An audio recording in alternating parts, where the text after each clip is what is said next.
ایک عالمی ادارہ صحت کی رپورٹ کے مطابق سال 2020 کے دوران پوری دنیا میں 80,000 افراد سے زیادہ لوگوں نے خودکشی کی۔ عجیب بات یہ ہے کہ اس فہرست میں پہلے 10 ممالک میں امریکہ، سوئٹزرلینڈ اور جاپان جیسے ترقی یافتہ ممالک شامل ہیں، جبکہ اس فہرست میں پہلے 20 ممالک میں فرانس، برطانیہ اور جنوبی کوریا جیسے ممالک شامل ہیں، یعنی پہلے 20 ممالک میں کوئی اسلامی ملک یا غریب ملک شامل نہیں ہے۔ حالانکہ اسلامی ملکوں میں ظلم، ناانصافی، غربت، بے روزگاری اور دہشت گردی جیسے مسائل کا سامنا ہے، لیکن پھر بھی یہاں کے لوگ اپنی زندگیوں کا خاتمہ نہیں کرتے، اور اس کی صرف ایک ہی وجہ سامنے آئی ہے، اور وہ ہے دین اسلام۔ ایک عام گناہگار بندہ بھی یہ سمجھتا ہے کہ یہ زندگی سب کچھ نہیں ہے، وہ یہ جانتا ہے کہ ہم یہاں کہاں سے آئے ہیں اور ہمیں کہاں جانا ہے۔ اسلامی تعلیمات کا حسن دیکھیں کہ یہ کتنے ہی مشکل حالات میں کیوں نہ ہو، یہ اپنی جد و جہد کو جاری رکھتے ہیں اور مقابلوں کا حوصلہ دیتے رہتے ہیں۔ یہ کسی بھی صورت خودکشی کی اجازت نہیں دیتے۔ دوسرے لفظوں میں کہیں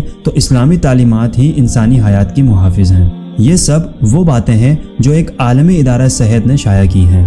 دنیا کے تمام مذاہب میں اسلام ایک ایسا مذہب ہے جس کی بنیاد میں ہی اللہ رب العزت نے بہترین مثال قائم کی ہوئی ہیں، جو کہ تا قیامت آنے والے ہر مسلمان کے لیے قابل احترام اور بہترین نمونہ ہے، کیونکہ یہ مثالیں قائم کرنے والے لوگ عام لوگ نہیں تھے، بلکہ یہ صحابہ کرام تھے جو کہ ہمارے نبی صلی اللہ علیہ وسلم کی صحبت میں رہتے تھے، اور یہ دنیا کا بہترین دور تھا جس میں اسلام کی بنیاد اللہ رب العزت نے قائم کی۔ اسلام کی بنیاد میں ہی اللہ تعالیٰ نے بہترین لوگوں کے ذریعے یہ مثالیں قائم کی تاکہ قیامت تک آنے والا مسلمان صحابہ کرام اور تابعین کے نقش قدم پر چلے۔ خودکشی کو اسلام میں حرام کیوں کہا جاتا ہے؟ کیوں اتنا پریشان حال ہونے کے باوجود ایک غریب مسلمان جو کہ غربت کا مارا ہے، اگر اس کے سینے میں ذرا بھی ایمان ہوگا تو وہ کبھی بھی خودکشی نہیں کرے گا؟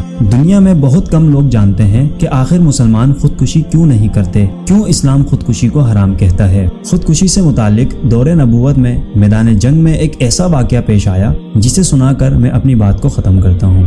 نبی صلی اللہ علیہ وسلم کی قیادت میں صحابہ کرام ایک محاذ پر نعرہ تکبیر بلند کر رہے تھے۔ ایک صحابی رسول جو بڑے جذبے اور ولولے سے اپنی بہادری دکھا رہے تھے، ان کی بہادری کو ایک صحابی پیارے نبی صلی اللہ علیہ وسلم کے ساتھ کھڑے ہو کر دیکھ رہے تھے، اور یہ کہہ رہے تھے، دیکھیے یہ شخص کتنی بہادری سے میدان جہاد میں اپنا حصہ لے رہا ہے۔ آپ صلی اللہ علیہ وسلم کو اللہ رب العزت کی طرف سے علم ہو چکا تھا۔ آپ نے فرمایا کہ اس شخص کا خاتمہ ایمان پر نہیں ہوگا، اور کچھ دیر بعد دیکھا کہ وہ صحابی زخموں سے نڈال ہو کر ایک جگہ پر بیٹھے ہوئے ہیں اور اپنی زخموں کو برداشت کرنے کی ہمت کھو چکے ہیں، تو لہٰذا انہوں نے اپنی جان لینے کا فیصلہ کیا اور اپنی تلوار کی نوک کو اپنی گردن کے نیچے رکھ کر خود کو جھٹکا دے دیا اور خودکشی کر لی۔ بے شک نبی صلی اللہ علیہ وسلم کے الفاظ اللہ رب العزت کے الفاظ ہوا کرتے ہیں۔ آپ کو معلوم ہو گیا تھا کہ یہ شخص اپنے ہاتھوں سے اپنی جان لے گا۔ اسلام یہ درس دیتا ہے کہ یہ جان تمہاری اپنی نہیں ہے، بلکہ یہ اللہ رب العزت کی امانت ہے۔ جس نے اس جسم میں جان ڈالی ہے وہی اس کو لینے پر قادر ہے۔ ہم اپنے ہاتھ سے اللہ رب العزت کی عطا کی ہوئی جانوں کو نقصان نہیں پہنچا سکتے۔